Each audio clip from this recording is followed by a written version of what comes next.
When I bought a small lakeside cabin, I expected peace, quiet, and the occasional weekend fishing trip. What I didn't expect was constant drama from the self-appointed ruler of the neighborhood HOA president, better known as Karen. She strutted around as though she owned every property, and most people simply avoided her. But one weekend, her entitlement reached a whole new level.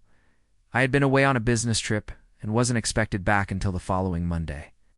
But plans changed, and I drove in late Friday evening.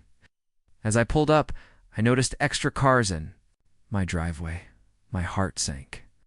The lights inside my cabin were on, music floated through the air, and voices echoed from the porch. Someone was inside my home.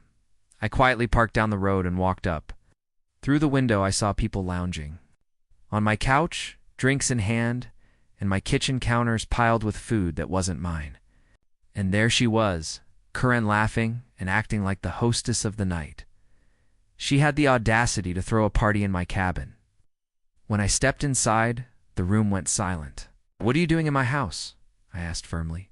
Karen's face drained of color before twisting into a defensive sneer. "This is community property when you're gone," she claimed. "I was just letting neighbors enjoy it instead of letting it sit empty." I told her she had 10 minutes to clear everyone out before I called the sheriff. Instead of backing down, she pulled out her phone and called the cops on me. She screamed into the phone that a violent intruder had broken into her cabin. When the officers arrived, I calmly handed them my ID and property deed. Karen was still shrieking, demanding they arrest me. But the sheriff took one look at the paperwork, then at her, and said, "Ma'am, you've just trespassed, staged an illegal gathering, and wasted law enforcement resources." Her so-called guest slipped away quietly, not wanting any. Pardon her mess. The sheriff wrote up a full report, and Karen's face turned beet red as she realized she'd been caught red-handed.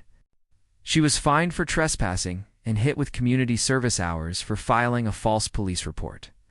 The HOA board held an emergency meeting shortly after. She was voted out as president. From then on, my cabin stayed exactly what it was meant, to be a quiet retreat. And Karen, well, she avoided me every time she walked by. * For more interesting and heart-touching stories. Hit the subscribe button now.